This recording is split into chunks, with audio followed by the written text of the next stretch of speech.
நடிகை ராதிகா அவர்கள் எந்த அளவுக்கு தமிழ் சினிமாவில் ஒரு முக்கியமான நடிகை அப்படின்றது நம்மளுக்கு தெரியும். வெள்ளித்திரையிலும் சரி, சின்ன திரையிலும் சரி, மிகப்பெரிய அளவில் ரசிகர்களுடைய நல்ல வரவேற்பை பெற்ற பிரபல நடிகை.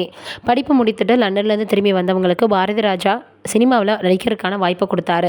அப்பாவை பார்க்க வந்த இடத்துல அவங்களுக்கு நடிக்க வாய்ப்பு கிடைச்சது. கிழக்கே போகும் ரயில் மூலமாக அறிமுகமாகி மிகப்பெரிய அளவில் வரவேற்பை பெற்றாங்க. சரத்குமார் அவர்களை பார்த்தோன்னா இவங்க திருமணம் பண்ணிக்கிட்டாங்க. காதல் திருமணம். ஆனால் இருவருக்குமே ஏற்கனவே திருமணம் ஆகியிருந்துச்சுன்றது நம்ம எல்லோருக்குமே தெரியும். இந்த நிலையில் இப்போ சமீபத்தில் பார்த்திங்கன்னா வரலட்சுமி சரத்குமார் அவர்களுக்கு இருவருமே சேர்ந்து திருமணம் பண்ணி வச்சுருந்தாங்க. இதையெல்லாம் தாண்டி ரொம்பவே அவங்க ஒற்றுமையாக இருந்து வராங்க அப்படின்ற மாதிரியான செய்திகளும் கூட வெளியாகி இருந்தது. வரலட்சுமி சரத்குமார் அவர்கள் கூட சமீபத்தில் ராதிகா அவர்களை பற்றி சில விஷயங்களை பேட்டியில் சொல்லியிருந்தாங்க. அவங்க எனக்கு அம்மா கிடையாது, எப்போவுமே அவங்க எனக்கு ஆண்டி தான், என்கிட்ட ரொம்ப அன்பாக இருப்பாங்க அப்படின்ற மாதிரி சொல்லியிருந்தாங்க. அப்பாவுடைய ஒய்ஃப் அப்படின்றக்காக அவங்கள அம்மான்னு கூப்பிடணும் அவசியம் இல்லை அப்படின்னு கூட அவங்க சொல்லியிருந்தாங்க. அம்மானா ஒருத்தர் தான் இருக்க முடியும் அப்படின்னு. இதெல்லாம் ஒரு புறம் இருக்க, இப்போ அவங்களுக்கு உடலில் முக்கியமாக முழங்காலில் அவங்களுக்கு ஆப்ரேஷன் பண்ணியிருக்காங்க. என்ன ஆச்சு அப்படின்னா, இவங்களுக்கு ஏற்கனவே முட்டி வலி அதிகமாக இருந்திருக்கு. அப்போ இவங்க பெயின் கில்லர்ஸு அதுக்கப்புறம் ஸ்ப்ரெயின் அடித்து வந்துட்டு இருந்திருக்கிறாங்க. ஒரு கட்டத்துக்கு மேலே மருத்துவரிடம் கூட்டிகிட்டு போய் காட்டும் பொழுது ஆப்ரேஷன் பண்ணணும்னு சொல்லிட்டாங்களாம். படத்தில் ஷூட்டிங்கில் பிஸியாக இருந்ததுனால தான் அவங்க லேட்டாக பண்ணியிருக்கிறாங்க. இப்போ அவங்களால கொஞ்சம் நாளைக்கு எழுந்து நடக்க முடியாது, கொஞ்சம் நாளைக்கு ரெஸ்ட் எடுக்கணும் அப்படின்ற மாதிரி சொல்லி வந்திருக்கிறாங்க டாக்டர்கள். அதற்கப்புறமாக அவங்க வீட்டில் வேலை பார்க்கக்கூடிய பெண்மணி என்ன சொல்லியிருக்காங்கன்னா, அம்மா எப்போவுமே சுத்தமாக இருக்கணும்னு நினைப்பாங்க. ஒரு டவல் கீழே இருந்தால் கூட அதை எடுத்து அவங்களே வச்சுருவாங்க. காஃபி கொட்டி இருக்குன்னா அவங்களே துடைச்சிருவாங்க.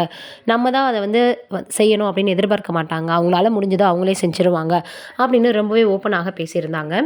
அதற்கப்புறமாக ராதிகா அவர்கள் எவ்வளவோ சொன்னாலும் கூட வீட்டு வேலைகளை ரொம்பவே இழுத்து போட்டு செஞ்சுப்பாங்களாம். அதனால் அவங்க அதிகமாக உடல் உழைப்பு செஞ்சதுனால மட்டும்தான் இந்த மாதிரி முட்டிக்கால் அவங்களுக்கு பிரச்சனை வந்திருக்கு. வீட்டில் வேலை பார்த்துட்டு ஷூட்டிங் ஸ்பாட் போகிறது அப்படின்னு ரொம்பவே பிஸியாக இருந்தாங்க. அதிக நேரம் நின்றனால தான் அவங்களுக்கு முழங்காலில் இப்படி ஒரு பிரச்சனை வந்திருக்கு அப்படின்னா அவங்க வீட்டில் வேலை பார்க்கக்கூடிய ஒரு பெண்மணி சொல்லியிருக்காங்க. எந்த பண்டிகை வந்தாலும் சரி, எங்களுக்கு புது துணிகள் எடுத்து கொடுக்குறது, அதே போல் பார்த்திங்கன்னா எங்களுக்கு பணம் கொடுக்குறது அப்படின்னு ரொம்பவே எங்களை அன்போடு பார்த்துப்பாங்க. ஆனால் இவங்களுக்கு இப்படி ஒரு நிலைமை வரும் அப்படின்னு எதிர்பார்க்கல. சீக்கிரமே அவங்க உடல்நிலை சரியாயிருவாங்கன்னு சொல்லியிருக்கிறாங்க. நாங்களும் அதுதான் எதிர்பார்த்துட்ருக்கோம். அவங்களுக்கு உடல்நிலை சீக்கிரமே சரியாகணும் அப்படின்னு சொல்லியிருக்கிறாங்க. ரசிகர்களும் அவங்களுக்கு சொல்லி வர்றது என்ன அப்படின்னா, சீக்கிரமே அவங்களுடைய உடல்நிலை சரியாகணும் அப்படின்றதான். ராதிகா அவர்கள் மருத்துவமனையில் இருக்கும் பொழுது அவங்களுக்கு அதிகமாக உதவி பண்ணது சரத்குமார் அவர்கள் தான் அப்படின்னு அவருக்கு நன்றியை தெரிவிச்சிருந்தாங்க. இந்த சூழ்நிலையில் என்ன இருக்குது அப்படின்னு பார்க்கும் பொழுது, என்னுடைய கணவர் தான் எனக்கு எல்லாத்தையுமே செஞ்சார், என்னுடைய குடும்பத்தினர் தான் நான் கஷ்டப்படும்பொழுது எனக்கு உதவி செஞ்சாங்கன்னு ரொம்பவே ஓப்பனாக ராதிகா அவர்கள் பேசியிருந்தாங்க. அவங்க தான் உமன்ஸ் டே அன்னைக்கு வெளியிட்டிருந்தாங்க, எனக்கு இப்படி ஒரு உடலில் பிரச்சனை ஏற்பட்டிருக்கு அப்படின்னு சொல்லிட்டு. நீங்கள் என்ன நினைக்கிறீங்க இதை பற்றி அப்படின்றத மறக்காமல் கீழே இருக்கக்கூடிய கமெண்ட் பாக்ஸில் சொல்லுங்கள்.